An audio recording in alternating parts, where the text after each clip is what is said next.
Fala galera, beleza? Bom pessoal, vamos aqui ao nosso pré-jogo entre Vasco e São Paulo, jogo da volta pelas oitavas de final da Copa do Brasil. São Paulo conseguiu, evidentemente, uma boa vantagem no primeiro jogo. São Paulo que fez 2-0 com gols de Rigoni e Pablo. E vamos para esse jogo em São Januário, hoje às 21h30, né, 9h30 da noite. Muito mais confortáveis, né, com uma vantagem importante para esse confronto. O que se espera desse jogo, pelo menos em teoria, é que o Vasco tente vir para cima, é que o Vasco tente recuperar essa desvantagem. Ele precisa de pelo menos 2 gols de diferença. Vamos à escalação provável.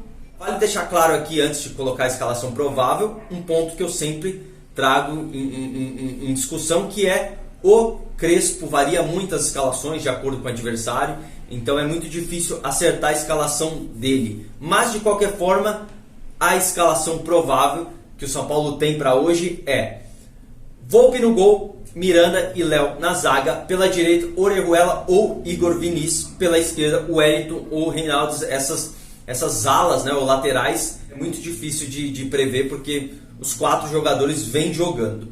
E na volância, né, de volante, a gente pode ter ali Nestor ou Luan, Lisiero, no meio de campo Benítez, Sara, no ataque Rigoni e Pablo, beleza?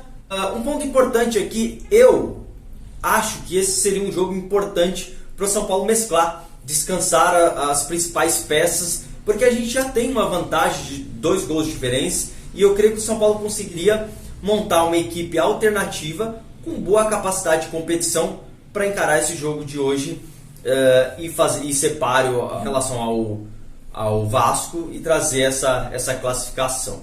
E, ao mesmo tempo, também descansar esses jogadores para os próximos confrontos, que são muito importantes, decisivos. O São Paulo tem já no fim de semana o Atlético Paranaense fora, que é muito difícil ganhar lá pelo Campeonato Brasileiro, decisivo justamente pela condição do time no Brasileiro, ali na zona de rebaixamento, ali numa situação extremamente desconfortável, e que o time precisa o mais rápido possível somar pontos para se livrar dessa situação e ter tranquilidade nas Copas, não ter esse desespero, não ter esse clima de decisão em todos os jogos do Brasileiro, como tem sido e como, óbvio, é necessário que seja, uma vez que a situação não é nem um pouco confortável.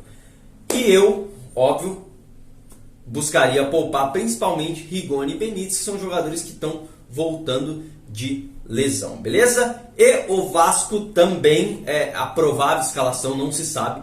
Surgiu a informação de que há a possibilidade do Vasco jogar com 3 zagueiros, e seria Miranda, Hernando e Castan, Bruno Gomes no meio, Juninho um pouco mais pela direita, Marquinhos Gabriel, Léo Jabá pela direita, pela lateral direita no caso, Zeca pela esquerda, no ataque Morato e Cano. Então esse é o time provável do Vasco. Tranquilo? Vamos trazer aqui uma discussão interessante, que é o histórico recente dos confrontos. Aqui a gente considera somente os jogos mando do Vasco. Por quê? Para a gente ter um parâmetro, né, um panorama mais real desse confronto que nos espera hoje. Então não consideramos aqui os mandos de campo do São Paulo, somente do Vasco, beleza? Dito isso, vamos lá. No Brasileiro de 2020, ou seja, do ano passado, o Vasco ganhou de São Paulo de 2-1. Eu me lembro muito bem desse jogo. O São Paulo começou avassalador, o São Paulo começou muito bem, impressionando, perdeu gols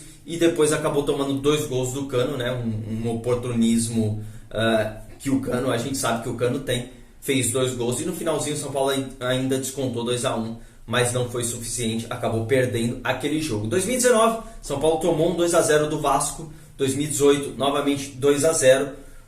No Brasileiro de 2017, 1-1. E no Brasileiro de 2015, finalmente São Paulo ganha um 4-0. Isso só o Campeonato Brasileiro. E na Copa do Brasil de 2015, eles empataram em 1-1. Ok? Então o saldo total desse confronto com o mando do Vasco, lembrando que a gente considerou aqui desde 2015 somente, então o Vasco teve 3 vitórias, foram 2 empates e o São Paulo uma única vitória. Um detalhe importante, muitas vezes as pessoas falam dessa questão, o retrospecto, o tabu, tudo isso, números, isso não é importante, o que vale é o campo. De fato, o que vale é o campo. Porém, a gente nunca pode desconsiderar ou desprezar a questão do retrospecto, tabu e tudo mais. Se tabu, retrospecto não fossem coisas importantes e que tenham muito peso, a gente não veria, por exemplo, em muitos casos, times muito mais fortes que têm dificuldade por causa de um tabu de ganhar de times mais fracos. Então não é uma explicação técnica, não é uma explicação pela capacidade, é uma explicação psicológica. E o tabu tem um peso muito grande psicológico, retrospecto desfavorável a você tem um peso muito grande psicológico e isso acaba interferindo naquilo que acontece no campo, no futebol. Embora, repito, isso não quer dizer que vá ser assim o jogo, mas são, na verdade, informações importantes esse confronto que traz, na verdade, o show, que traz, na verdade, todo o clima do jogo. Embora o São Paulo, desde 2017, não tenha ganhado do Vasco lá, foi importante a vantagem que obteve aqui no Morumbi, os 2-0, justamente para não ter que passar a ter obrigação de ganhar o jogo fora, uma vez que basta um empate ou até perder de 1-0 que se classifica, ok? Por hora é isso, galera. Espero que vocês tenham gostado. Mais ou menos um resumão aí do que nos aguarda hoje para esse jogo de logo mais. E vamos torcer para a gente conseguir essa classificação para as quartas de finais da Copa do Brasil, continuar vivo na competição, se livrar dessa situação incômoda no Brasileiro e na Copa do Brasil também, já semana que vem, já dia 10, já terça-feira, fazer um ótimo primeiro jogo contra o Palmeiras, beleza? É isso, até mais, curte, compartilha e comenta aí se possível o que vocês quiserem, a observação quiserem fazer, informação, enfim, por aí vai, críticas e estamos juntos. Até a próxima, vai Tricolor!